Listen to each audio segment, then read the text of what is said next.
Hello నమస్తే welcome to టెక్కలాస్ kitchen. Today వచ్చి మీకు పులుసు మసాలా పొడి అని చూపిస్తున్నాను కదండి. నేను పులుపు వేసిన అన్నిటిలో అనమాట, పప్పుల్లో, పులుసుల్లో, పులగూరల్లో అన్నిట్లో వేసుకొని, సాంబారు అలా అన్నిట్లో వేసుకొని ఈ మసాలా పొడి అనేది నేను ప్రిపేర్ చేస్తున్నాను. ఇది ఎలా చేయాలి ఏంటి అనేది ప్రొసీజర్ చూద్దామండి. ఫస్ట్ ఇది 1/2 kg ధనియాలు తీసుకున్నాను. అందులో అన్నీ 50 గ్రాములు వేసుకోవాలండి, అంతకంటే ఎక్కువ కూడా వేసుకోవచ్చు. నేనైతే 50 గ్రాములు వేస్తాను. 50 గ్రాముల ఆవాలు, 50 గ్రాముల జీలకర్ర, అలాగే బియ్యం అన్నీ ఒక గ్లాసు కొలత పెట్టుకొని తీసుకోండి. బియ్యం, కందిపప్పు అండ్ మినపప్పు, శనగపప్పు అండ్ మెంతులు, అలాగే కరివేపాకు కూడా ఈ గ్లాస్కి 2 గ్లాసులు కరివేపాకు తీసుకోవాలి.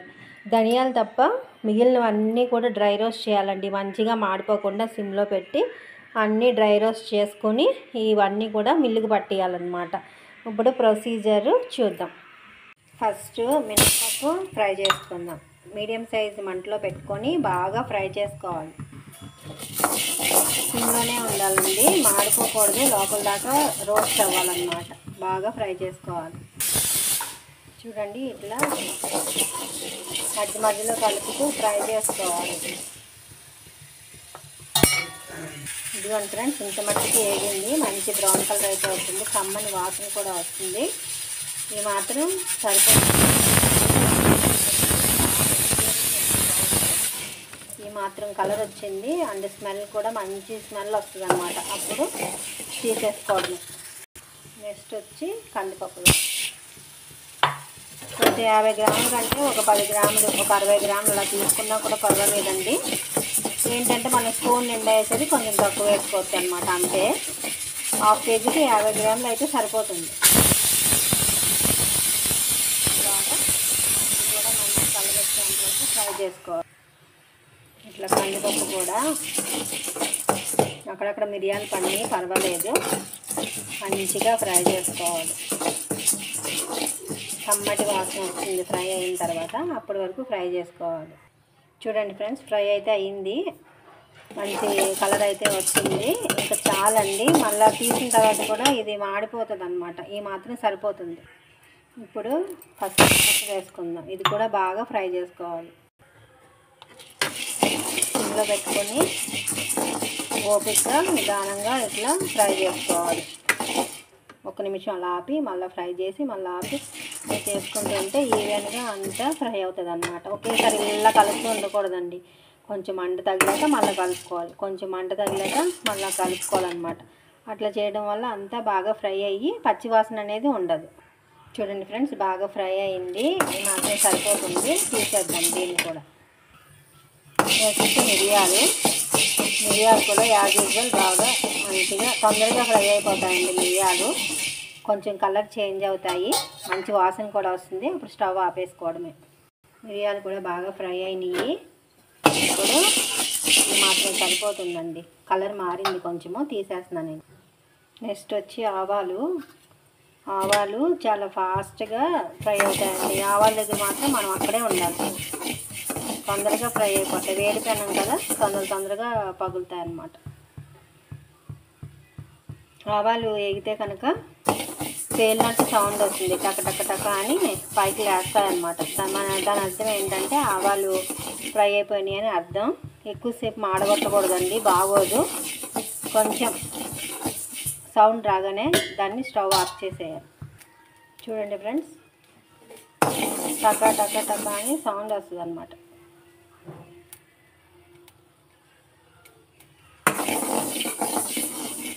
అండ్ కలర్ కూడా చేంజ్ అవుతుంది. చేంజ్ అయినప్పుడు తీసేయాలి.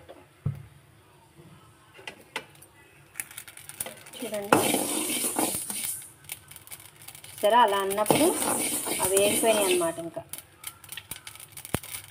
అలా లేస్తాయి, అప్పుడు స్టవ్ ఆపేసి తీసేయడం.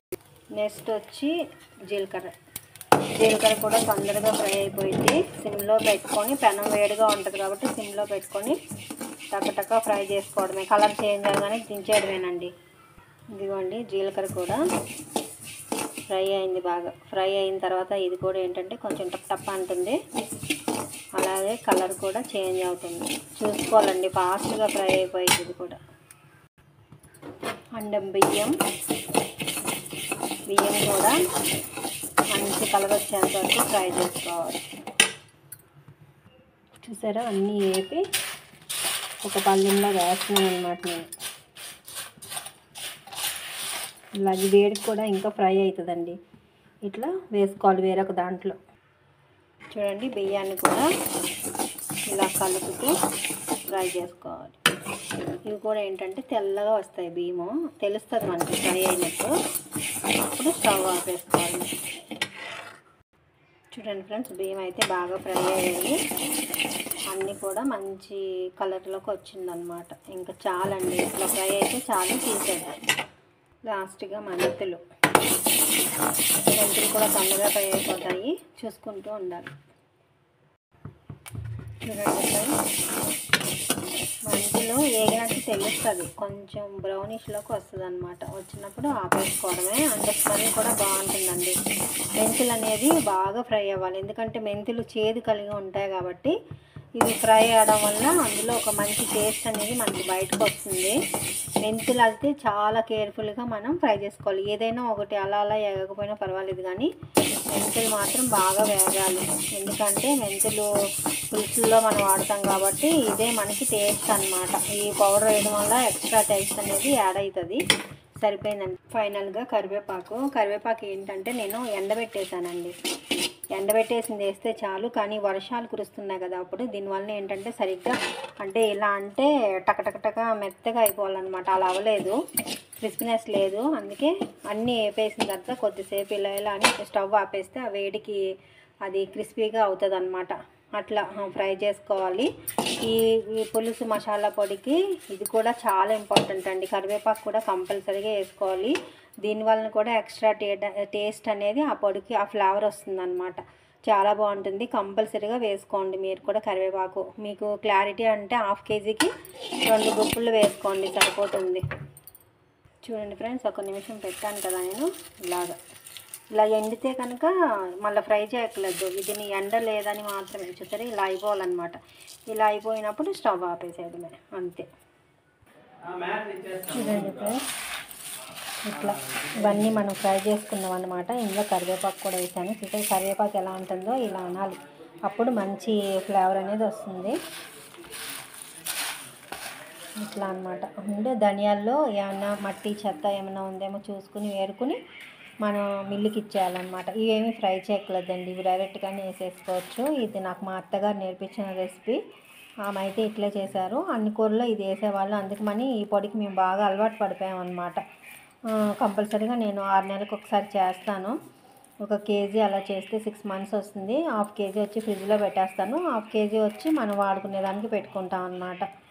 సో ఇది మిల్లుకి వేసిన తర్వాత ఎట్లా వచ్చింది అనేది మీకు నేను చూపిస్తానండి. ఇలా ధనియాలు అండ్ ఇవి కలిపేసి ఇప్పుడు మిల్లుకి ఇస్తానన్నమాట. మిల్లు కొట్టించేస్తే మిక్సీ కూడా వేసుకోవచ్చు, కానీ ఇంత ఎందుకు, మిల్లులు అవైలబుల్గా ఉన్నప్పుడు మిక్సీ వేస్ట్ కదండి. అందుకని నేను ఒకేసారి మిల్లుకి ఇచ్చేసి పౌడర్ అయితే నేను రెడీ చేస్తానన్నమాట. చూడండి ఫ్రెండ్స్, ఇది మిల్లుకి ఇచ్చిన తర్వాత ఇట్లా వచ్చిందనమాట. ఇది ఎల్లో కలర్లో ఉంది, ఎందుకంటారా, పసుపు ఆడిచ్చిన దాంట్లో ఆడారంటండి. ఇంకా మనం కూరలో పసుపు వేసుకోకూడదు అనమాట. అందులో ఆడడం వల్ల ఇట్లా ఎల్లో కలర్లో ఉంది. ఇది పులుపు చింతపండు వేసిన ప్రతి దాంట్లోని ఇది ఒక్కొక్క స్పూన్ వేయచ్చండి, క్వాంటిటీని బట్టి. ఒక 2 స్పూన్లు, 1 స్పూను కొంచెం అలా వేసుకోవచ్చు అనమాట. వేసుకుంటే కూరకి అడిషనల్ టేస్ట్ అనేది వస్తుంది. ఈవెన్ పులిహోరలో కూడా ఇది వాడుకోవచ్చు. వీడియో నచ్చితే కనుక సబ్స్క్రైబ్ చేయండి ఫ్రెండ్స్. Thank you.